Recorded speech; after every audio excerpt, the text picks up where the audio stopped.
MELLONTA TAUTA by Edgar Allan Poe 1850. To the editors of the Lady's Book, I have the honor of sending you, for your magazine, an article which I hope you will be able to comprehend rather more distinctly than I do myself.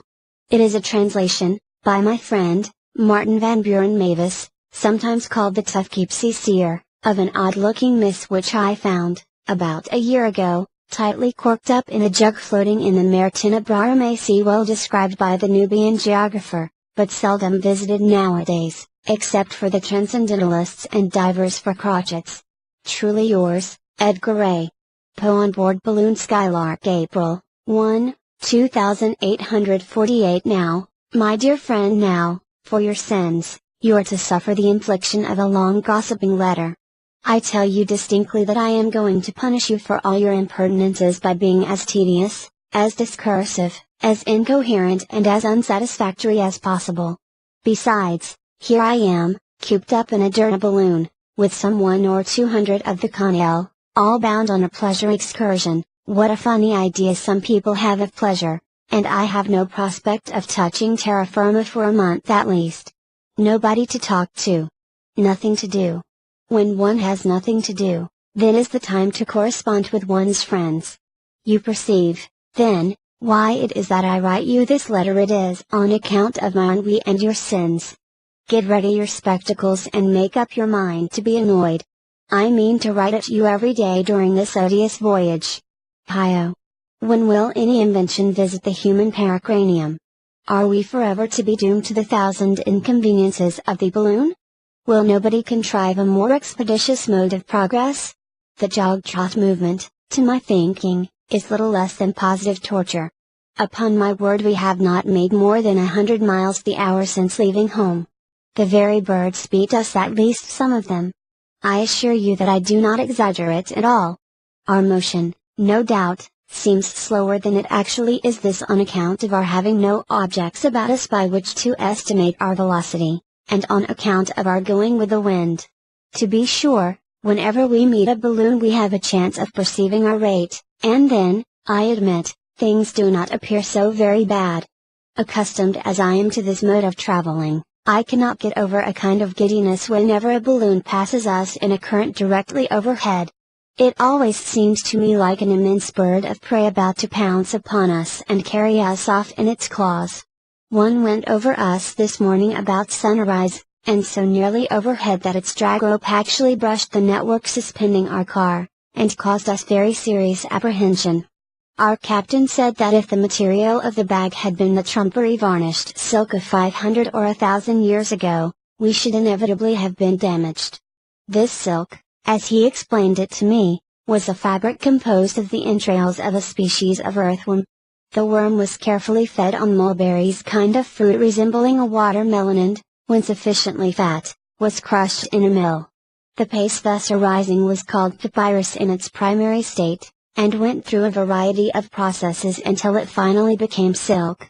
Singular to relate, it was once much admired as an article of female dress. Balloons were also very generally constructed from it. A better kind of material, it appears, was subsequently found in the down surrounding the seed vessels of a plant vulgarly called euphorbium, and at that time botanically termed milkweed. This latter kind of silk was designated as silk Buckingham, on account of its superior durability, and was usually prepared for use by being varnished with a solution of gum caoutchouc, a substance which in some respects must have resembled the gutta percha now in common use. This caoutchouc was occasionally called Indian rubber or rubber of twist, and was no doubt one of the numerous fungi. Never tell me again that I am not at heart an antiquarian. Talking of drag ropes, our own, it seems, has this moment knocked a man overboard from one of the small magnetic propellers that swarm in ocean below us, a boat of about 6,000 tons, and, from all accounts, shamefully crowded. These diminutive barks should be prohibited from carrying more than a definite number of passengers. The man, of course, was not permitted to get on board again, and was soon out of sight, he and his life preserver. I rejoice, my dear friend, that we live in an age so enlightened that no such a thing as an individual is supposed to exist. It is the mass for which the true humanity cares. By the by, talking of humanity, Do you know that our immortal Wiggins is not so original in his views of the social condition and so forth, as his contemporaries are inclined to suppose? Pundit assures me that the same ideas were put nearly in the same way, about 1,000 years ago, by an Irish philosopher called Fourier, on account of his keeping a retail shop for cat peltries and other furs. Pundit knows, you know, there can be no mistake about it. How very wonderfully do we see verified every day, the profound observation of the Hindu Aristotle, as quoted by Pundit. Thus must we say that, not once or twice, or a few times, but with almost infinite repetitions, the same opinions come round in a circle among men.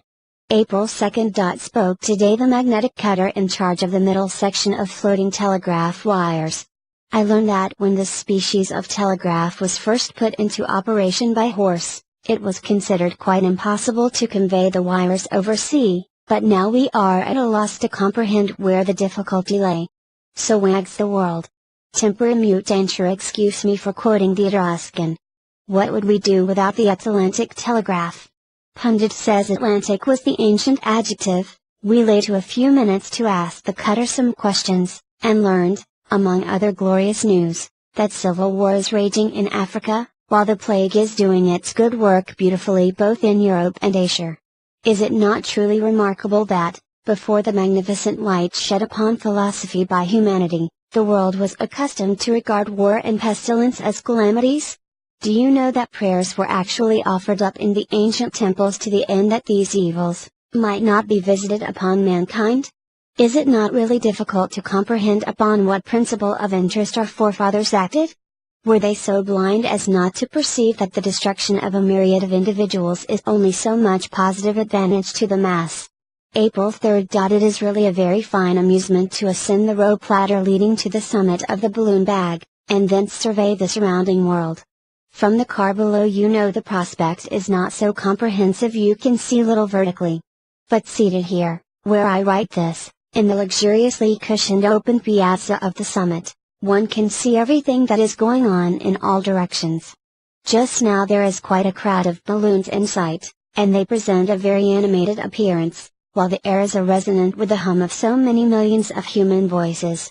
I have heard it asserted that when Yellow or, Pundit will have it, Violet, who is supposed to have been the first aeronaut, maintained the practicability of traversing the atmosphere in all directions, by merely ascending or descending until a favorable current was attained, he was scarcely hearkened to at all by his contemporaries, who looked upon him as merely an ingenious sort of madman, because the philosophers of the day declared the thing impossible.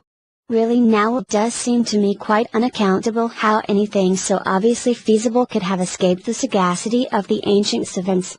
But in all ages the great obstacles to advancement in art have been opposed by the so-called men of science. To be sure, our men of science are not quite so bigoted as those of old Colin. I have something so queer to tell you on this topic. Do you know that it is not more than 1,000 years ago since the metaphysicians consented to relieve the people of the singular fancy that there existed but two possible roads for the attainment of truth? Believe it if you can. It appears that long, long ago, in the night of time, there lived a Turkish philosopher, or Hindu possibly, called Aristotle.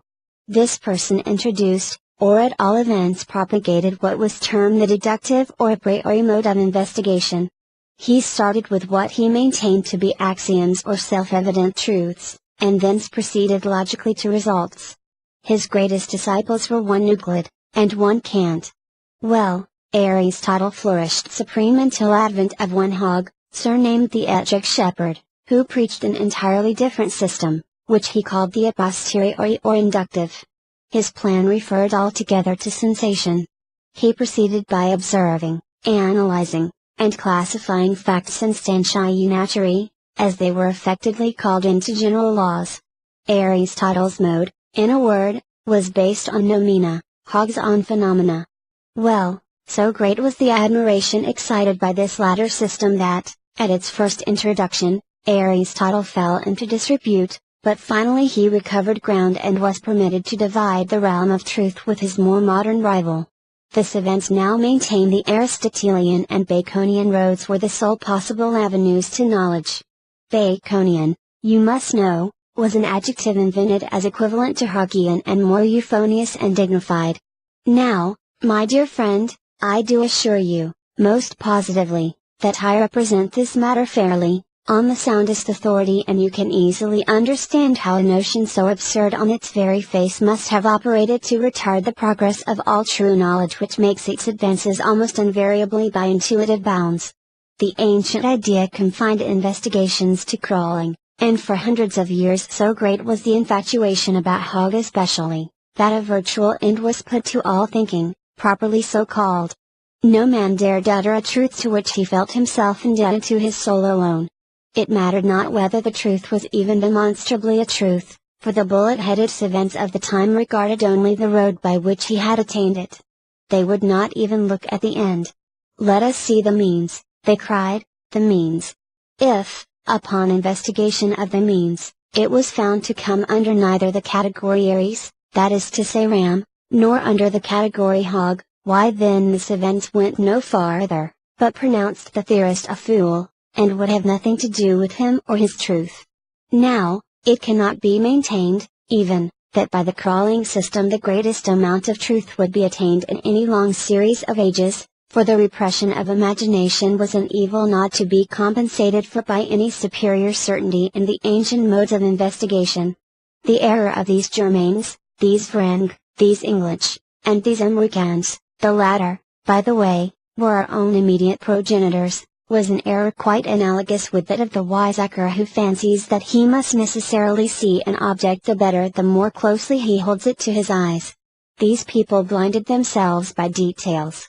When they proceeded hoggishly, their facts were by no means always facts, a matter of little consequence had it not been for assuming that they were facts and must be facts because they appeared to be such. When they proceeded on the path of the ram, their course was scarcely as straight as a ram's horn, for they never had an axiom which was an axiom at all. They must have been very blind not to see this, even in their own day, for even in their own day many of the long-established axioms had been rejected. For example, ex nihilo nihil fit, a body cannot act where it is not, there cannot exist antipodes, darkness cannot come out of light, all these, and a dozen other similar propositions, formerly admitted without hesitation as axioms, were, even at the period of which I speak, seen to be untenable. How absurd in these people, then, to persist in putting faith in axioms as immutable bases of truth.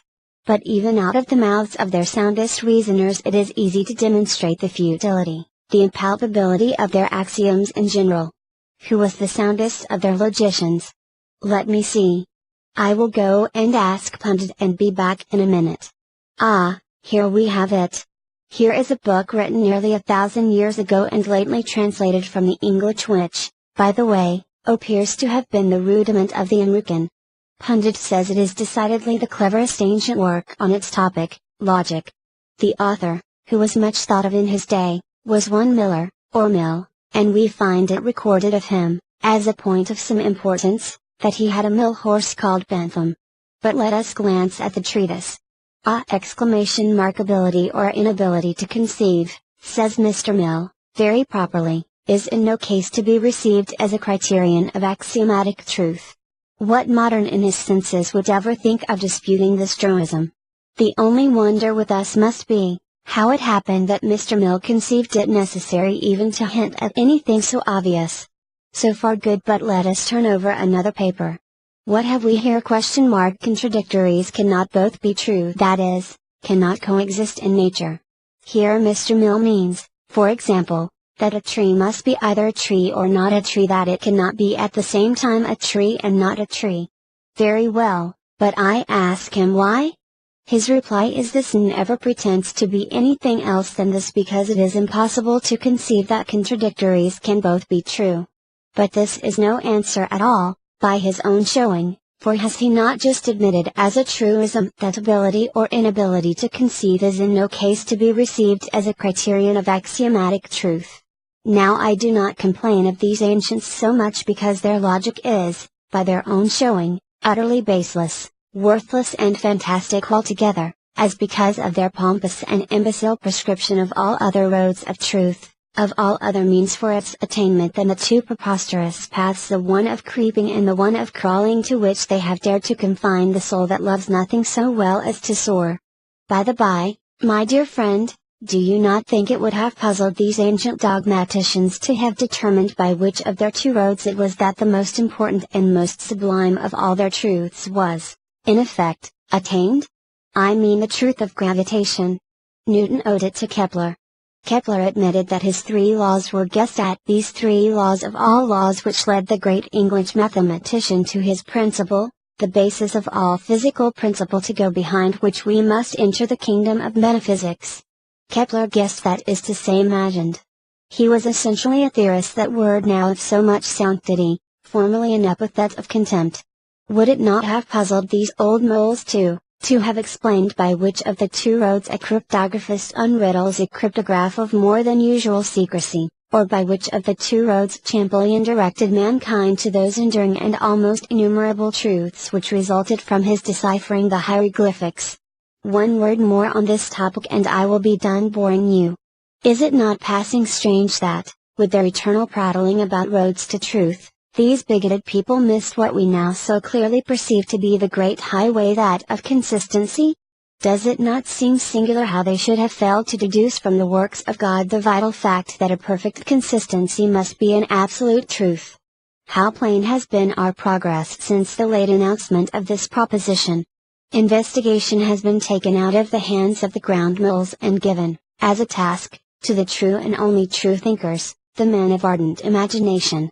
These latter theorize. Can you not fancy the shout of scorn with which my words would be received by our progenitors were it possible for them to be now looking over my shoulder?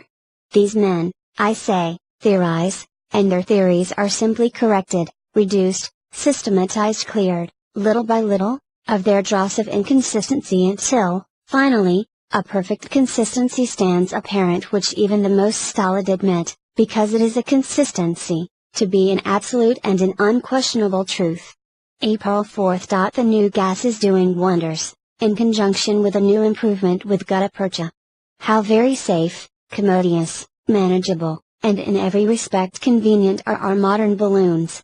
Here is an immense one approaching us at the rate of at least 150 miles an hour. It seems to be crowded with people, perhaps there are 300 or 400 passengers, and yet it soars to an elevation of nearly a mile, looking down upon poor us with sovereign contempt. Still 100 or even 200 miles an hour is slow traveling after all.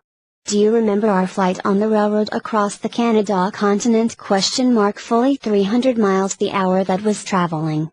Nothing to be seen, though nothing to be done but flirt, feast and dance in the magnificent saloons. Do you remember what an odd sensation was experienced when, by chance, we caught a glimpse of external objects while the cars were in full flight? Everything seemed unique in one mass. For my part, I cannot say but that I preferred the traveling by the slow train of 100 miles the hour. Here we were permitted to have glass windows, even to have them open, and something like a distinct view of the country was attainable. Pundit says that the route for the Great Canada Railroad must have been in some measure marked out about 900 years ago. In fact, he goes so far as to assert that actual traces of a road are still discernible, traces referable to a period quite as remote as that mentioned. The track, it appears, was double only. Ours, you know, has 12 paths, and 3 or 4 new ones are in preparation. The ancient rails were very slight, and placed so close together as to be, according to modern notions, quite frivolous, if not dangerous in the extreme. The present width of track 50 feet is considered, indeed, scarcely secure enough. For my part, I make no doubt that a track of some sort must have existed in very remote times, as Pundit asserts, for nothing can be clearer, to my mind, than that, at some period not less than 7 centuries ago, certainly the northern and southern Canada continents were united. The Canadians, then, would have been driven, by necessity, to a great railroad across the continent. April 5th. I am almost devoured by ennui. Pundit is the only conversable person on board, and he, poor soul, can speak of nothing but antiquities. He has been occupied all the day in the attempt to convince me that the ancient Americans governed themselves! Did ever anybody hear of such an absurdity? That they existed in a sort of every man for himself confederacy, after the fashion of the prairie dogs that we read of in fable. He says that they started with the queerest idea conceivable, viz., that all men are born free and equal, this in the very teeth of the laws of gradation so visibly impressed upon all things both in the moral and physical universe. Every man voted, as they called it, that is to say meddled with public affairs, until at length, it was discovered that what is everybody's business is nobody's, and that the Republic, so the absurd thing was called, was without a government at all. It is related, however, that the first circumstance which disturbed, very particularly, the self-complacency of the philosophers who constructed this republic, was the startling discovery that universal suffrage gave opportunity for fraudulent schemes, by means of which any desired number of votes might at any time be polled, without the possibility of prevention or even detection, by any party which should be merely villainous enough not to be ashamed of the fraud. A little reflection upon this discovery sufficed to render evident the consequences, which were that rascality must predominate, in a word, that a republican government could never be anything but a rascally one. While the philosophers, however, were busied in blushing at their stupidity in not having foreseen these inevitable evils, and intent upon the invention of new theories, the matter was put to an abrupt issue by a fellow of the name of Mob, who took everything into his own hands and set up a despotism, in comparison with which those of the fabulous Zeros and Heliophagibuluses were respectable and electable. This Mob, a foreigner, by the by, is said to have been the most odious of all men that ever encumbered the earth. He was a giant in stature, insolent, rapacious, filthy, had the gall of a bullock with the heart of a hyena and the brains of a peacock. He died, at length, by dint of his own energies, which exhausted him. Nevertheless, he had his uses, as everything has, however vile, and taught mankind a lesson which to this day it is in no danger of forgetting: never to run directly contrary to the natural analogies. As for republicanism, no analogy could be found for it upon the face of the earth unless we accept the case of the prairie dogs, an exception which seems to demonstrate, if anything, that democracy is a very admirable form of government for dogs. April 6. Last night had a fine view of Alpha Lyrae, whose disk, through our captain's spyglass, subtends an angle of half a degree, looking very much as our sun does to the naked eye on a misty day. Alpha Lyrae, although so very much larger than our sun, by the by, resembles him closely as regards its spots, its atmosphere, and in many other particulars. It is only within the last century, Pundit tells me, that the binary relation existing between these two orbs began even to be suspected. The evident motion of our system in the heavens was, strange to say, referred to an orbit about a prodigious star in the center of the galaxy. About this star, or at all events about a center of gravity common to all the globes of the Milky Way and supposed to be near Alcyone in the Pleiades, every one of these globes was declared to be revolving, our own performing the circuit in a period of 117 million of years. We, with our present lights, our vast telescopic improvements, and so forth, of course find it difficult to comprehend the ground of an idea such as this. Its first propagator was one meddler. He was led, we must presume, to this wild hypothesis by mere analogy in the first instance, but, this being the case, he should have at least adhered to analogy in its development. A great central orb was, in fact, suggested, so far Muddler was consistent. This central orb, however, dynamically, should have been greater than all its surrounding orbs taken together. The question might then have been asked, why do we not see it, we, especially, who occupy the mid-region of the cluster, the very locality near which, at least, must be situated this inconceivable central sun? The astronomer, perhaps, at this point, took refuge in the suggestion of non-luminosity, and here analogy was suddenly let fall. But even admitting the central orb non-luminous, how did he manage to explain its failure to be rendered visible by the incalculable host of glorious suns glaring in all directions about it? No doubt what he finally maintained was merely a center of gravity common to all the revolving orbs, but here again analogy must have been let fall. Our system revolves, it is true, about a common center of gravity, but it does this in connection with and in consequence of a material sun whose mass more than counterbalances the rest of the system.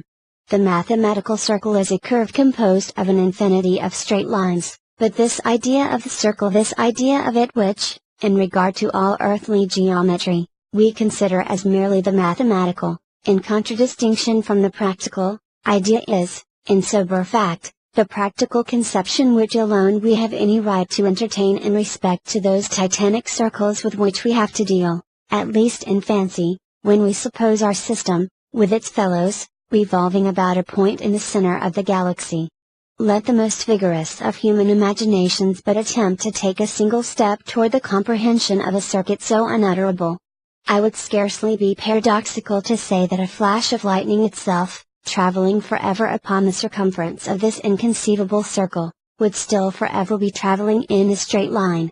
That the path of our sun along such a circumference, that the direction of our system in such an orbit would, to any human perception, deviate in the slightest degree from a straight line even in a million of years, is a proposition not to be entertained, and yet these ancient astronomers were absolutely cajoled, it appears, into believing that a decisive curvature had become apparent during the brief period of their astronomical history, during the mere point, during the utter nothingness of 2 or 3,000 years.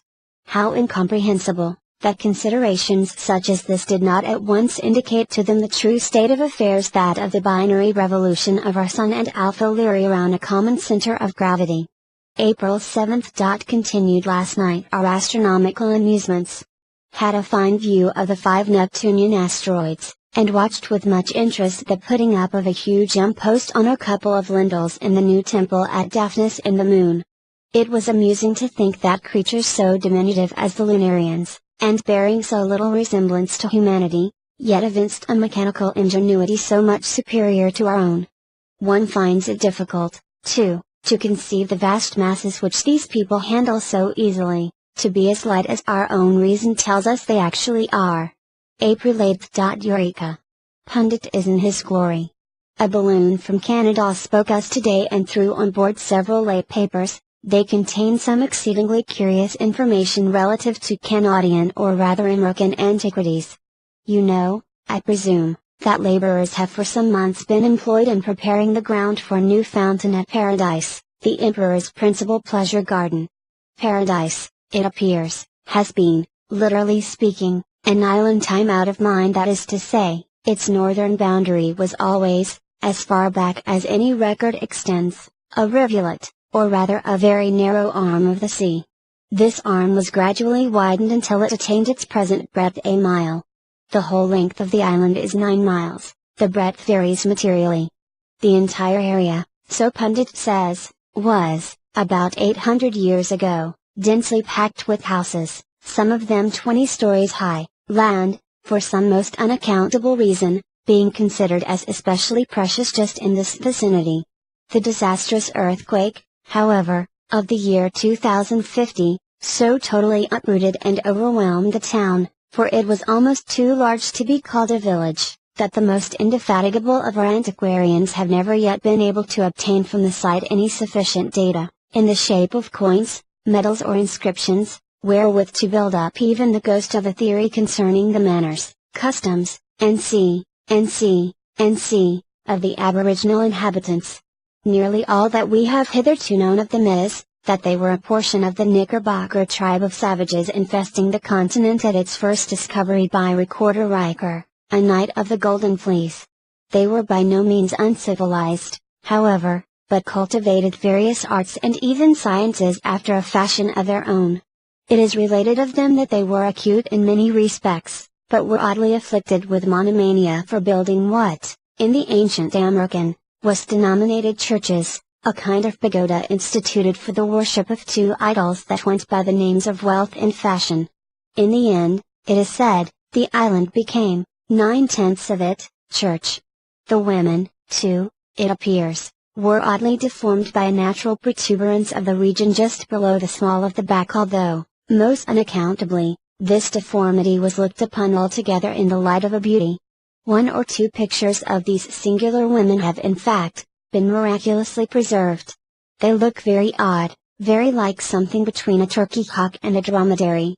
Well, these few details are nearly all that have descended to us respecting the ancient Knickerbockers.